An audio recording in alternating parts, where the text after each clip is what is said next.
Hi, everyone, and welcome to the preview show delivered by FedEx. I'm Marty Snider from NBC Sports. This is Chris Rice from Colleague Racing, also right here at NASCAR.com. I'm excited because of how the race turned out and how, I mean, it's crazy how this playoffs are working out. Stages, everything about it. I'm super excited, everyone. Sorry. That's okay. Hey, Kyle Busch wins at New Hampshire. You did not pick him last week, by the way. I'm not excited. You set it up and then didn't take him. Not my picks. Yeah. Hey, but he barely makes it through that wreck with Kevin Harvick and Kurt Busch. Is that the most Days of Thunder moment you've seen in a long time? Head full of smoke, Cole. Head full of smoke. That's what it was in Days of Thunder. But no, that shows you how great of a spotter he has, how great of a race car driver he is.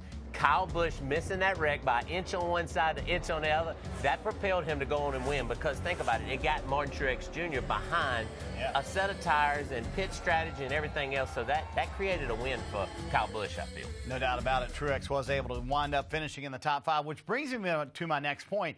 In the first two playoff races, who's shown more speed, you think? Kyle Busch or Martin Truex Jr.? Because I think it's a pretty close battle. Martin Truex Jr. by far, I feel. Yes, I feel he has a lot more speed. And I'm telling you, the mile and a half they've been crazy fast at. They've been fast at the short track. So I feel Martin Truex Jr., that group has the best race car right now in the Cup Series. Let's take a look at the playoff standings after New Hampshire, race number 2.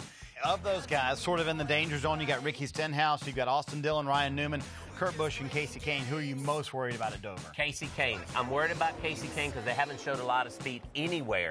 They're going to have to do something crazy, be able to go out and win, contend for the win, get some stage points, something to elevate them into the next round, and I don't feel they can do that. Why is Dover such a challenging cut race, you feel like?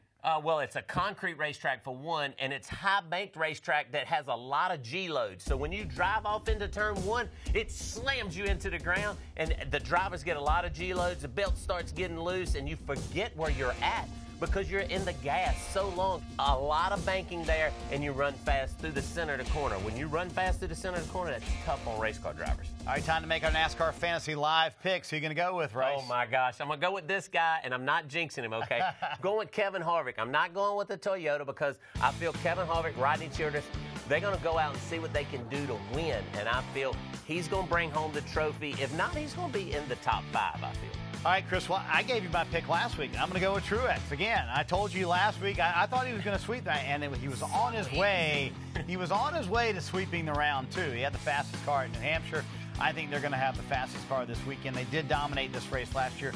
I think Martin Truex Jr. wins this weekend. And make sure you keep it parked right here on NASCAR.com all weekend long. Live leaderboards, in-car audio, all the news updates before, and more importantly, Chris, after the Dover race, because we're going to find out the 12 that move on to round 2.